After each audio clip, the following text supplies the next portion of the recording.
नमस्कार, India voice पर बहुत स्वागत है आपका। मैं हूं आपके साथ प्रियंका मिश्रा। मध्य प्रदेश का प्रयोग क्या यूपी में भी होगा उसका उपयोग?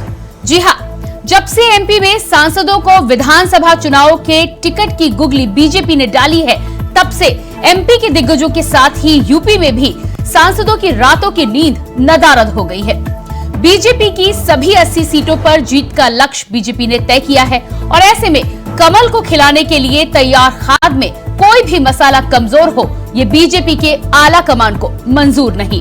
फिर चाहे वो उम्र का बढ़ता हुआ पड़ाव हो या कई बार जीत की छाव, बीजेपी अपनी चुनावी जीत के रथ में कोई भी कील ढीली नहीं छोड़ना चाहती। यही वजह है कि उम्र दराज सांसद कानपुर के सत्यदेव पचौरी से लेकर रीता बहुगुणा जोशी और हेमा मालिनी से लेकर संतोष गंगवार, सभी के खेमे में संशय का दौर जारी है।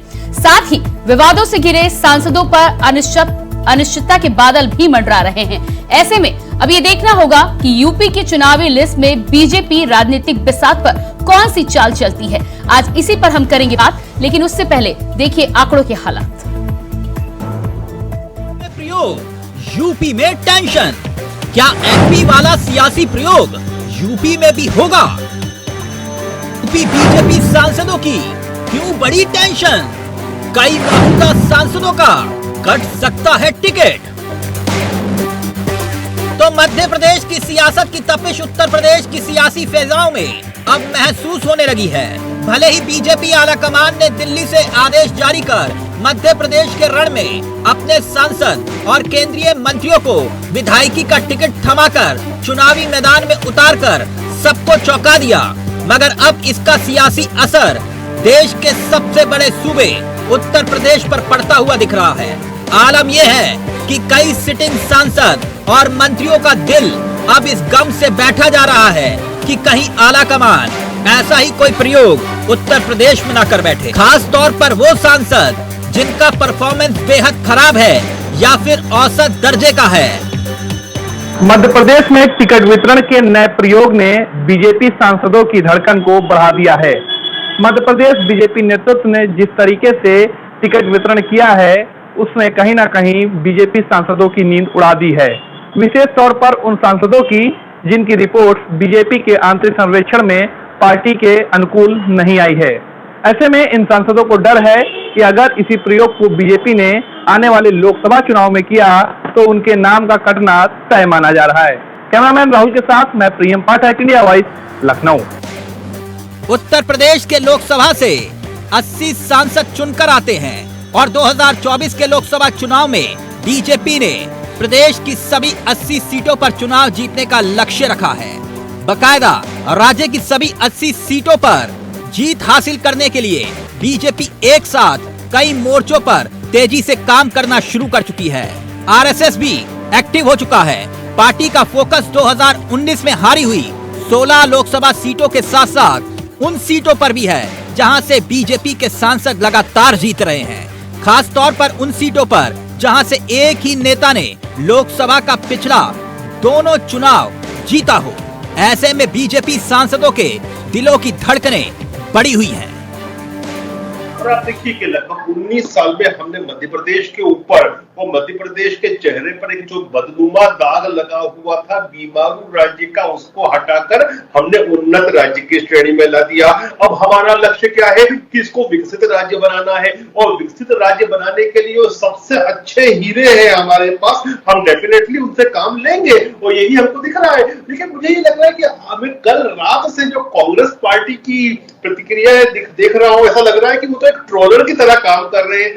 मतलब कांग्रेस मध्य प्रदेश का जो आधिकारिक वेरीफाइड अकाउंट है, वो भी एक ट्रोलर के भांति काम कर रहा है। मैं तो उनसे कहता हूं कि हमारे पास नेता है, हमारे पास चेहरे हैं, हमारे पास नेतृत्व है, इसलिए हमको लड़ा रहे हैं। आपकी हैसियत हो तो उतारे दिग्विजय सिंह जी को, अरुण यादव को, सुरेश पचौरी को, क्यों नहीं उतारते हो चुनाव में? भारतीय जनता पार्टी के लिए निश्चित रूप से बहुत कठिन समय है।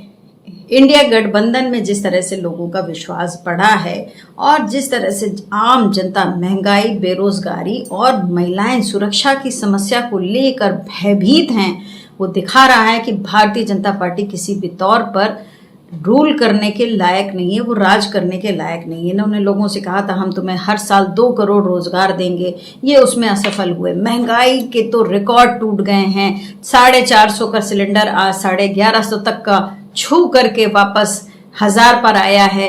तो ये फेल हो चुके हैं हर मुद्दे पे। अब इन्हें लगता है कि लोकप्रियता के आधार पे ये अपने केंद्रीय मंत्री जैसे बड़े बड़े मंत्रियों को विधायकी लड़वाने जा रहे हैं। मध्य प्रदेश में जो ये एक एक्सपेरिमेंट करने जा रहे हैं, वो निश्चित रूप से इनके लिए वाटरलू साबित होने वाला है। 2019 के लोकसभा चुनाव में बीजेपी को 62 और उसके सहयोगी अपना दल को 2 सीटों पर जीत हासिल हुई थी।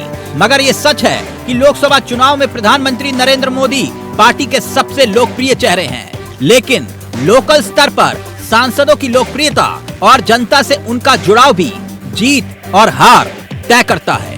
बीजेपी इससे पहले भी कई बार तमाम राज्यों में नेताओं के खिलाफ एंटी इनकम्बेंसी की धार को कुंद करने के लिए बड़े पैमाने पर अपने चुने हुए नेताओं का टिकट काट चुकी है और बीजेपी को इसका सियासी फायदा भी हुआ है।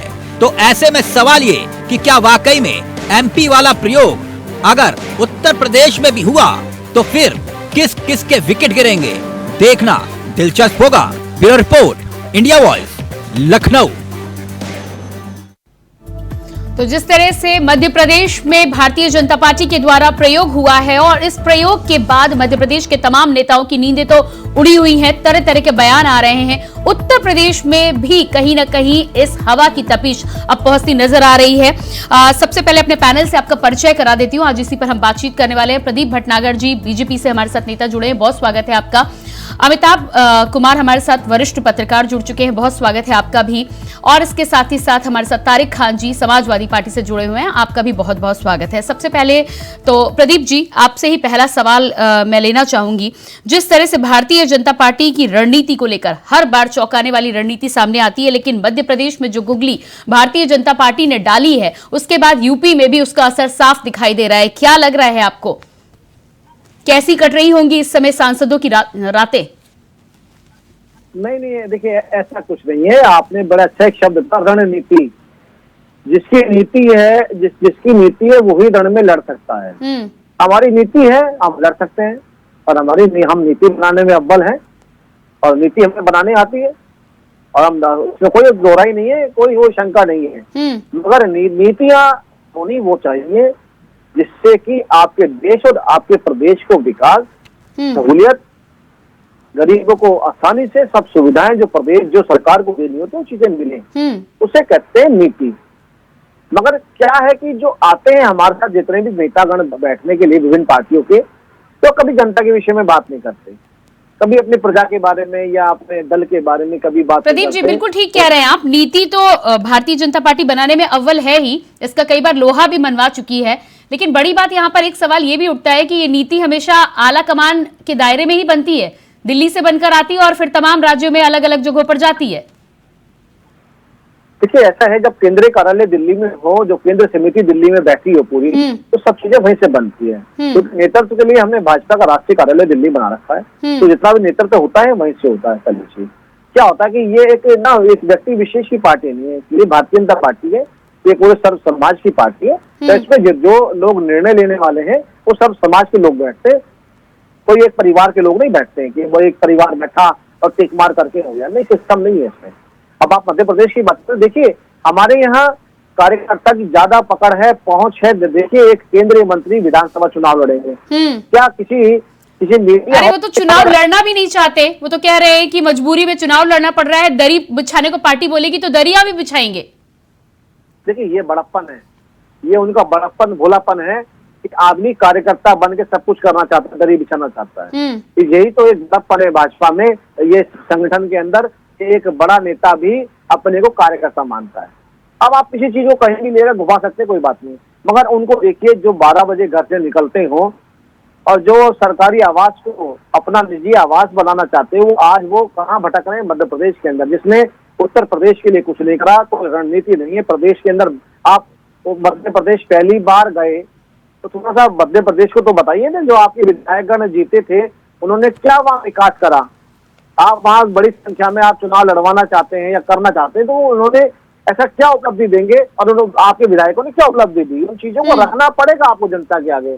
जनता आज विकास की बात करती है, जनता काम की बात करती है। अगर आपने कुछ बताने के लिए तो बताइए ना।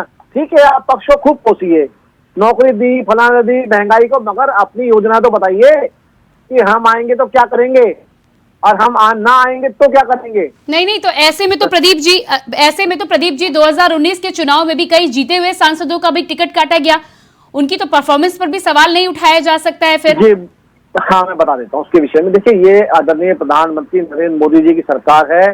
ये यहाँ तो विधायक हो, पार्षद हो, या केंद्रीय मंत्री हो, मंत्रीगण हो, यहाँ तो अपना रिपोर्ट कार्ड देना पड़ेगा। ये पारिवारिक पार्टी नहीं है।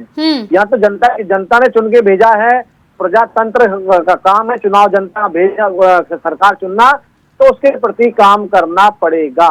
आप देश के अगर केंद्रीय मंत्री बने हैं, देश के मुख्यमंत्री बने हैं और आप देश के पार्षद या एमएलए बने हैं, यानी कि आप ये मान रहे हैं कि उत्तर प्रदेश में भी ये प्रयोग किया जा सकता है और जो तमाम सांसदों का जिनका हम नाम ले रहे थे, कहीं ना कहीं टिकट कट सकता है? देखिए, आप प्रयोग की बात कर रहे हैं, प्रयोग नहीं होगा, उसका सदुपयोग होगा कि आपने अपने लोकसभा और विधानसभा के अंदर मंत्री होंगे, कैबिनेट, प्रदेश के मंत्री हो या कैबिनेट में आप भारत के मंत्री हो, तो आपने अपने प्रदेश को विकसित करने के लिए आपने अपने लोकसभा क्षेत्र को क्या विकसित दिया, आपने लोकसभा में क्या ऐसी उपलब्धि दी कि आपका पूर्व मुख्यमंत्री आजमगढ़ हार गया। अगर वो आजमगढ़ में कुछ विकास किया होता तो पूर्व मुख्यमंत्री नहीं हारते। इसी प्रकार केंद्रीय मंत्रियों को भी अपने प्रदेशों में, अपने लोकसभा क्षेत्रों में बताना पड़ेगा। ठीक है प्रदीप जी, ठीक है, ये बात बिल्कुल ठीक है कि काम करे तो ही टिकट मिलना चाहिए। यदि भारतीय जनता पार्टी ऐसा करती है तो बहुत अच्छा है, लेकिन जब तमाम विवाद आते हैं और विवादों पर जब एक्शन लेने की बात आती है, तब भारतीय जनता पार्टी की यही रणनीति और ये तमाम जो सांस्कृतिक बातें आप करते हैं, ये तब कहाँ चली जाती हैं? कई नाम ऐसे हैं। जी देखिए, विवाद की बात करते हैं, हमारे यहाँ कोई विवाद नहीं है पहली चीज को। और कोई नेता अगर, कोई भारतीय जनता पार्टी कार्यकर्ता अगर विवाद रखता है तो अपने घर बैठे, तो यहाँ पार्टी में, संगठन में कोई विवाद नहीं है। बृजभूषण शरण सिंह पर इतने लंबे समय से विवाद चल रहा है, ना आपकी पार्टी का कोई नेता कुछ बोलने को तैयार होता है। टिकट की बात आएगी तो अभी देखा जाएगा कि टिकट मिलता है या नहीं मिलता है, लेकिन जब इस तरह का विवाद आता है तब ये रणनीति कहाँ चली जाती है? नहीं, बिल्कुल आपने सही कहा। अगर बृजभूषण सिंह जी की बात करते हैं आप, बृजभूषण सिंह जी की जो भी कार्रवाई या क्या नाम अदालत से हो रही है, या एक महकमा, एक पुलिस महकमा उसकी जांच कर रहा है, तो उसमें पॉलिटिकल चीजों को इन्वॉल्व नहीं करना चाहिए। देखिए, कितना प्रेशर बनाया मीडिया ने भी कि देखिए पहलवानों से मिलने के लिए कोई भारतीय जनता पार्टी का नेता नहीं आया, कोई क्या नाम केंद्रीय मंत्री नहीं आया, क्योंकि वो कानून के दायरे में चला गया है। अब ये वही विपक्ष और यही जनता कहेगी देखिए दबाव बनाने के लिए पहलवानों पे ये मंत्री आ रहे, ये आ रहे, वो आ रहे। जब एथलेटिक जो पैनल जो बनाया गया था, जब उनसे मिलने गए थे, श्रीमती पीटी उषा भी गई, देखिए विपक्ष के नेताओं ने मिलके कितनी बदतमीजी करी उनके साथ, बेचारी रोती भी आई। क्या उसमें किसी ने बोला? जो महिलाओं का पैनल जो उन्होंने चुना जांच के लिए, उन पे हमला किया गया, जिन्हें शेम करी उस पे नहीं करी।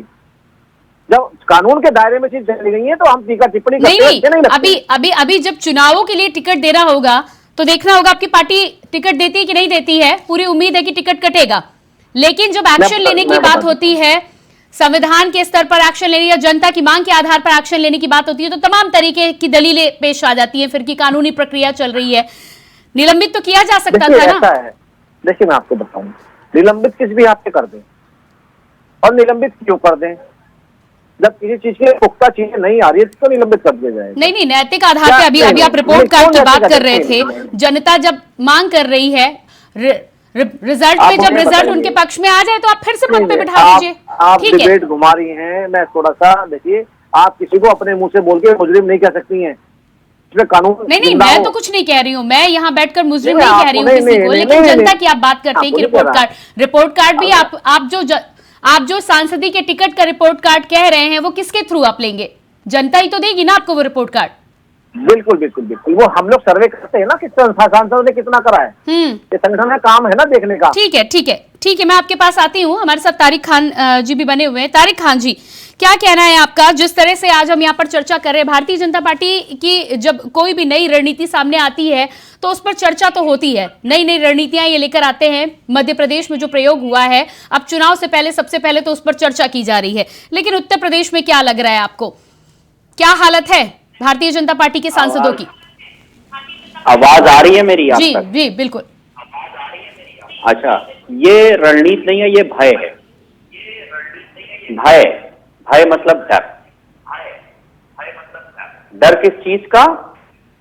सरकार जा रही है, एग्जिट पोल भी कह रहा है कि मध्य प्रदेश में 10 ही 20 सीट जीतेंगे ये लोग, ठीक है। एक विधानसभा, एक लोकसभा में अमूमन 5 विधानसभा रहती है। इसको डिमोशन भी कहा जाएगा कि पहले वो एमपी साहब थे, अब विधानसभा लड़ने जा रहे हैं। क्यों ऐसा हो रहा है आप जान गए हैं, और ये प्रयोग बहुत बार हुआ है। मायावती ने भी एक बार किया था, अपने सारे मंत्रियों के टिकट काट दिए, कुछ नहीं हुआ। जनता जो शीर्ष नेतृत्व है, पिछली बार का मैंडेट भी मध्य प्रदेश का अगेंस्ट बीजेपी था, बीजेपी की विपरीत दिशा में था। नहीं, लेकिन भारतीय जनता पार्टी को पिछले चुनाव में इसका फायदा भी मिला था। शायद यही वजह है कि एक बार फिर से दोहरा रहे हैं, नई रणनीति के साथ उसे मिक्सअप किया जा रहा है। मैम, रणनीति ये तो बताते हैं, ये मोदी जी के चेहरे पे चुनाव लड़ते हैं और इन्होंने बड़ा विकास किया है वहां पर शिवराज चौहान ने, तो क्या जरूरत है ये सब करने की? आप जो लोग एमपी हैं उनको लड़ाइए। ये क्या है? ये आरएसएस की डांट है। आरएसएस ने डांटा इन लोगों का बहुत बुरी तरीके से। ये बाकायदा कई लोगों ने कहा इस बात को कि आरएसएस की, इनका जो आरएसएस का इनपुट है कि आप मध्य प्रदेश इतनी बुरी तरीके से हार रहे हैं कि उसका जो इफेक्ट होगा वो आने वाले लोकसभा चुनाव पे इतना ज्यादा पड़ेगा कि आप उसको संभाल नहीं पाएंगे, क्योंकि मध्य प्रदेश सेंट्रल इंडिया का एक इंपॉर्टेंट हिस्सा है। ठीक है, नॉर्थ इंडिया का एक इंपॉर्टेंट हिस्सा है, उसका असर पूरे नॉर्थ इंडिया में जाता है। ये आरएसएस की डांट है और डर है, दो चीजें हैं। ठीक है तारिक खान जी, लेकिन यहाँ एक सवाल और उठता है कि भारतीय जनता पार्टी कुछ भी कोशिश करे, कम से कम विधानसभा और लोकसभा चुनाव से पहले रणनीति तो निकलकर सामने आती है, जद्दोजहद तो निकलकर सामने आती है। समाजवादी पार्टी की यदि हम बात करें तो ठीक चुनाव से पहले कुछ चेहरे नजर आते हैं और उसके पहले कोई रणनीति ही समझ में नहीं आती है। अभी माननीय अखिलेश जी ने जिस तरह से रीवा में 20% सीटों का महिलाओं के लिए ऐलान कर दिया है, बहुत अच्छी बात है यदि उन्होंने महिला आरक्षण बिल पास होने के बाद इस बात का ऐलान कर दिया है, लेकिन यूपी में क्या? मैम, एक बात बताइए, जब उत्तर प्रदेश के मुख्यमंत्री बनने की बात आई तो राजनाथ सिंह साहब ने मना कर दिया। क्यों मना कर दिया? केंद्र में वो गृह मंत्री थे। उसके बाद उन्होंने उत्तर प्रदेश का मुख्यमंत्री बनना सही नहीं समझा। ये उनका व्यक्तिगत निर्णय है, मगर ये निर्णय उनके द्वारा लिया गया था। अगर इसको आप रणनीति क्यों कह रही है? ये कौन सी रणनीति है? रणनीति तो ये होती है कि भारतीय जनता पार्टी ये प्लानिंग करे, घोषणा पत्र लेके आए, बताए कि आगे और क्या करेंगे। नहीं, मेरा आपसे सवाल, जो मैंने आपसे सवाल पूछा उसका जवाब भी मुझे दे दीजिए। भारतीय जनता पार्टी की तमाम रणनीतियों की वो खुद कह रहे हैं कि उनकी रणनीति है, रिपोर्ट कार्ड के आधार पर वो टिकट दे रहे हैं, लेकिन समाजवादी पार्टी की कोई रणनीति है क्या? मैम, अगर उत्तर प्रदेश के संदर्भ में बात करें तो बड़ी बड़ी बड़ी साफ और सुथरी रणनीति है कि हम जनता के बीच में पूरा इंडिया गठबंधन इनके इसी भय को लेके जा रहा है। अभी उत्तर प्रदेश में रिपोर्ट इनकी आई है कि 24 एमपी 100% हार रहे हैं और लगातार आरएसएस के लोग इनको इनपुट दे रहे हैं, और आरएसएस और इनका ये घर का मैटर है, हमसे कोई मतलब नहीं। ठीक है, वो कर लेंगे, लेकिन आपकी क्या रणनीति है? महिलाओं पे आप मुझे जवाब दे दीजिए। महिलाओं पे मैं बात कर रही हूँ। एमपी में तो आपने ऐलान कर दिया है, 20% सीटें आप दे रहे हैं वहां पर, लेकिन यूपी में क्या? मैम देखिए, हमने तो उसमें मांग किया था कि महिला आरक्षण में आप ओबीसी के लिए भी जगह लेके आए। अब ऐसा तो नहीं है कि हम महिलाएं लड़ाते नहीं है, बिल्कुल महिलाओं के लिए तो रणनीति हमारी रहती है। वहां पर यह चीज कही गई है, उसको as it is Uttar Pradesh UP में अगर अभी नहीं कहा जाता। नहीं, तारिक जी, यूपी में अगर दम है तो कितनी महिलाओं को उतार रहे हैं आप? यदि महिलाओं की आप बात कर रहे हैं तो यूपी में कितनी महिलाओं को उतार रहे हैं? मैम, अभी तो टिकट किसी ने दिया नहीं, सीटों का बंटवारा हुआ नहीं, मैं कैसे बता दूं कि कितनी महिलाओं को उतार? 4 महिला सांसदों के नाम बताइए, आप पे हैं तो कैसे बता दूं? नहीं, लगातार आजकल नहीं, सपा सुप्रीमो आजकल लगातार बात कर रहे हैं, इस बात का बहुत जोर शोर से रीवा में ऐलान किया गया, तो मैंने सोचा यूपी में भी कुछ रणनीति बना रहे होंगे समाजवादी पार्टी की तरफ से भी। 4 महिला सांसदों के नाम बता दीजिए, 4 विधायकों के नाम बता दीजिए, महिला हो तो आपके पास 4 महिला विधायकों के नाम बता दीजिए, हो तो आपके पास सही बोलवा लीजिए, कोई बीच में बोल रहा है।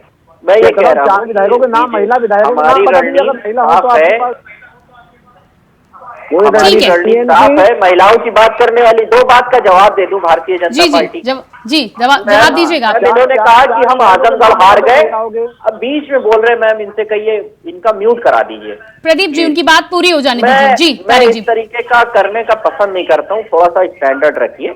मैं ये कह रहा हूँ कि मैम इनको हमने गोरखपुर हरा दिया, मुख्यमंत्री वहीं से थे बाई इलेक्शन, फिर हमने इनको फूलपुर हरा दिया, डिप्टी सीएम वहां से आते थे, तो मुख्यमंत्री को तो इस्तीफा दे देना चाहिए उस हिसाब से। जहां वो मठ में रहते थे वहीं हमने हरा दिया था उनको। तो मैम बाई इलेक्शन अभी घोटी आ रहे हैं, हम भी बाई इलेक्शन हारे, हम ये नहीं कह रहे कि हम अपना गढ़ हारे नहीं है। अरे तो हाँ, ऐसे तो आपकी पार्टी के भी तमाम नेता हारे हैं। गढ़ में हारे हैं। अभी इन्होंने कहा कि हम आजमगढ़ हार गए थे, हम आजमगढ़ हारे थे, मगर गोरखपुर और फूलपुर भी हरा के आए थे, जहां से आप खुद आते हैं, आपका सीएम और डिप्टी सीएम आता है, नैतिकता के आधार पर आपको इस्तीफा दे देना चाहिए। अरे नैतिकता के आधार पर इस्तीफे की आप बात मत करिए, नैतिकता के आधार पर पता नहीं कितने इस्तीफे फिर देने पड़ेंगे आपको। अमिताभ, ठीक है, अमिताभ जी के पास में नहीं, यहाँ रणनीति की यहाँ रणनीति की बात हो रही है, रणनीति की नैतिकता के आधार पर इस्तीफे की बात तो मैं प्रदीप जी से भी पूछ रही थी, तो वो भी इस बात को नैतिकता के आधार पर तो न जाने कितने, और चुनाव में हारने के नाम पर यदि आप इस्तीफा मांगेंगे तो किससे किससे इस्तीफा मांगेंगे। अमिताभ जी के पास में जाना चाहूंगी। अमिताभ जी, भारतीय जनता पार्टी की रणनीति को लेकर जो लगातार चर्चा हो रही है, आज हम उसी पर बातचीत कर रहे हैं, और बातचीत करने की वजह भी बहुत बड़ी है, क्योंकि जिस तरह से केंद्रीय सांसदों को विधानसभा के चुनाव में उतारा गया है, कहीं ना कहीं अब लग रहा है कि उत्तर प्रदेश में भी ऐसा ही कोई प्रयोग सामने आ सकता था। 2019 में जीते जिताए कई सांसदों को अपनी सीटें छोड़नी पड़ी थी। क्या लग रहा है आपको कि उत्तर प्रदेश में भी ऐसा कुछ हो सकता है, और अगर हो सकता है तो सांसदों के इस समय क्या हालात होंगे? नहीं, बिल्कुल हो सकता है, क्योंकि भारतीय जनता पार्टी चुनाव को लेकर हमेशा सतर्क रहती है, और उसे मालूम है कि आप कितना भी काम कर लीजिए, कुछ भी कर लीजिए, लेकिन चुनाव होते हैं, चुनाव के वक्त कई बार बहुत सारे मुद्दे जो होते हैं वो प्रखर हो जाते हैं, छोटा सा मामला उभर जाता है जिससे चुनाव पलट जाता है। तो चुनाव को वो प्रॉपर रणनीति से, जो उसके आधार स्तंभ है, उन सब चीजों का ध्यान में रखकर ही वो तय करते हैं। ये अच्छी बात है। देखिए, चुनाव कोई भी पार्टी जीतने के लिए लड़ती है, तो जीतने के लिए जब आपको लड़ना है तो आप, कोई भाई है इसलिए उसको टिकट दे दो, भतीजा है इसलिए टिकट दे दो, वो किसी जमाने में बहुत बड़ा नेता था इसलिए टिकट दे दो, इस तरह की बातों से अब बचना चाहिए सारी पार्टियों को, मुझे लगता है। तो अभी जैसे भाजपा भी जो सर्वे करवा रही है, तो बहुत सिंपल सा उसका आधार है उसका, कि उसकी जनता के बीच इमेज क्या है, उसने काम क्या किया है, क्या काम को लेकर के जनता पर, या फिर इसके पीछे कारण ये है कि अमिताभ जी, या फिर इसके पीछे कारण ये है कि प्रधानमंत्री का चेहरा, माननीय नरेंद्र मोदी का चेहरा इतना बड़ा है कि किसी और चेहरे की जरूरत नहीं पड़ती, इसलिए अपने आधार पर एक्सपेरिमेंट होते हैं और केवल अपना लक्ष्य पर आधारित करके ही टिकट वहां पर भारतीय जनता पार्टी के संगठन में दिया जाता है। अगर ऐसा होता तो जो है उसको हटाने की जरूरत, आवाज क्यों नाराज करे लोगों को। अगर आप किसी का टिकट काटते हैं तो निश्चित रूप से उसके अंदर नाराजगी होती है, और उसके जो लोग होते हैं, हर एक आदमी का अपनी पार्टी में उसके जो चाहने वाले होते हैं, उसके प्रशंसक होते हैं, उसके मतदाता होते हैं, उन सब में नाराजगी भरने का काम क्यों करेगी पार्टी। अगर नरेंद्र मोदी के नाम पे ही जीत जाएंगे, नरेंद्र मोदी एक फैक्टर है, लेकिन नरेंद्र मोदी के नाम पर ही जीत जाएंगे तो इनको कुछ करने की जरूरत नहीं है। जैसा कि सपा वाले भाई भी कह रहे थे, जब काम किया है तो डरने की क्या जरूरत है। सपा भी खूब काम की हुई है, तो भी जब चुनाव आता है तो उसको लड़ने के लिए मेहनत करनी पड़ती है, हर एक व्यक्ति को मेहनत करनी पड़ती है, क्योंकि ये जनता है, जनता का मन मिजाज सब कोई एकदम से नहीं भाप सकते, तो उसमें कई फैक्टर काम कर सकते हैं। जनता को कई चीजें जनता देख रही होती है, तो उस हिसाब से आपको तैयारियां करनी चाहिए। चुनाव लड़ने, एग्जाम देने जा रहे हैं ना, रोज की तरह कक्षा में नहीं जा रहे हैं आप कि कोई बात नहीं, आज सही जवाब नहीं दिया तो टीचर कुछ नहीं बोलेंगे, यहाँ तो बाहर हो जाएंगे सीधे आप। ये एग्जाम है, जैसे कि टेस्ट मैच होता है ना, प्रैक्टिस मैच अलग चीज है, प्रैक्टिस ग्राउंड पे अलग आप करते रहे। तेंदुलकर भी अगर प्रॉपर प्रैक्टिस करके नहीं जाएगा तो उसका खेल खत्म हो जाएगा। मैच खेलने जाता है तो तेंदुलकर को भी बहुत सतर्क होकर एक बॉल खेलना पड़ता है, वो प्रैक्टिस मैच की तरह नहीं खेल सकता है। तो यहाँ पे मैच है, तो ये अच्छी बात है कि भाजपा जो है बड़े संतुलित ढंग से केवल उस आदमी के नाम पे या वो बहुत बड़ा उसका चेहरा है इसलिए टिकट नहीं देने जा रही है, वो जानती है इस बात को, इसलिए वो तैयारी कर रही, तो अच्छी बात है। और उसको ऐसा लग रहा है कि किसी नेता का जनता में इमेज खराब हो रहा है या किसी नेता पे भ्रष्टाचार के आरोप लग रहे हैं, तो ऐसे लोगों को बाहर करना ही चाहिए, हर पार्टी को करना चाहिए, हर पार्टी को इन बातों का ध्यान रखना चाहिए। ठीक है भाई प्रदीप है, भतीजा है, रिश्तेदार है, इन सब चीजों को लेकर के आगे बढ़ने। ठीक है प्रदीप जी, होने वाली। प्रदीप जी, आपकी पार्टी में ये बात सामने आई थी कि उम्र यदि ज्यादा हो जाती है तो युवाओं को मौका ज्यादा मिलना चाहिए। प्रधानमंत्री खुद अपने भाषण में कई बार इस बात को बोल चुके हैं कि युवाओं को अधिक से अधिक मौका पार्टी के द्वारा दिया जाएगा। तो अब ऐसे में 75 साल से ऊपर के जो सांसद हैं, चाहे कानपुर के सांसद सत्यदेव पचौरी की हम बात कर लें, बरेली के संतोष गंगवार की बात कर लें, रीता बहुगुणा जोशी की बात कर लें, हेमा मालिनी 3 बार जीत चुकी हैं, इनको लेकर अब क्या फैसला आएगा? देखिए 2024 का चुनाव लोकसभा का होगा, बड़ा परिवर्तन दिखाई देगा आपको, और जो मोदी जी सोचते हैं वो करते भी हैं। हाँ, तो आपका ये कहना है कि युवाओं पर एक बार फिर से दांव खेला जाएगा? नहीं, युवाओं को आगे लाना है, हमारा काम है युवाओं को लाना है। राजनीति का जो राजनीतिक सिस्टम को परिवर्तित करना है। तो आप ये मान रहे हैं कि इन तमाम लोगों का टिकट अधर में है? नहीं, देखिए इसके विषय में मैं ये टीका टिप्पणी नहीं कर सकता, ये तो उनकी योग्यता बताएगी, उनकी जनता बताएगी लोकसभा की, और उनकी सेक्टर बताएगा कि वो मेंबर ऑफ पार्लियामेंट रहना चाहते हैं नहीं रहना चाहते। मैं थोड़ा सा एक चीज में संज्ञान डाल दूं, मैं बता दूं, जो मुख्यमंत्री राष्ट्रीय अध्यक्ष अपने आजमगढ़ की सीट नहीं बता सके, वो राजनाथ सिंह जी से बराबरी कर रहे हैं। मैं बता देता हूँ, जब राजनाथ जी प्रदेश के मुख्यमंत्री नहीं, उन्हें ऑफर की गई और उनका ये बड़ा पद्दा, बोले नहीं मैं मुख्यमंत्री नहीं बनना चाहता, नया चेहरा लाइए। उसमें 4 चेहरे आए, और इतना ही नहीं पता, मगर हमसे सबसे ये कि इनसे प्रदेश की बात ही नहीं होती है, इतर भीतर की बात, अलायंस। अब बागेश्वर क्यों नहीं जीत गए, क्यों हार गए वहां पे? सारे दल मिलके लगे ना वहाँ पे। आप ठीक है समय मुझे प्रदीप जी सवाल तो बहुत थे, लेकिन समय मुझे इजाजत नहीं दे रहा है। टिप्पणी करने से पहले अपने गिरबान में झांक लेना चाहिए। ठीक है प्रदीप जी, बहुत बहुत धन्यवाद समय देने के लिए। अमिताभ जी हमारे साथ थे। अमिताभ जी आपका भी और तारिक जी आपका भी बहुत बहुत धन्यवाद। तो जिस तरह से हम यहाँ पर आज चर्चा कर रहे थे मध्य प्रदेश के साथ ही साथ अब उत्तर प्रदेश में भी लोकसभा चुनाव की टिकट को लेकर गहमा गहमी राजनीतिक गलियारों में जारी है। अब ऐसे में देखना होगा कि भारतीय जनता पार्टी खुद ही जिस तरह से कहती है कि युवाओं को अधिक से अधिक मौका दिया जाएगा, लेकिन उसके साथ ही साथ भारतीय जनता पार्टी का बड़ा लक्ष्य लोकसभा की 80 की 80 सीटें जीतना है। इन सीटों को जीतने के लिए भारतीय जनता पार्टी किस तरह का किला तैयार कर रही है, किस तरह की रणनीति यहां पर बनाई जा रही है और क्या कुछ निकलकर सामने आएगा, ये तो आने वाला वक्त ही बताएगा। फिलहाल हमारे इस खास कार्यक्रम में इतना ही, लेकिन आप खबरों के लिए बने रहिए इंडिया वॉइस के साथ। मुझे दीजिए इजाजत, नमस्कार।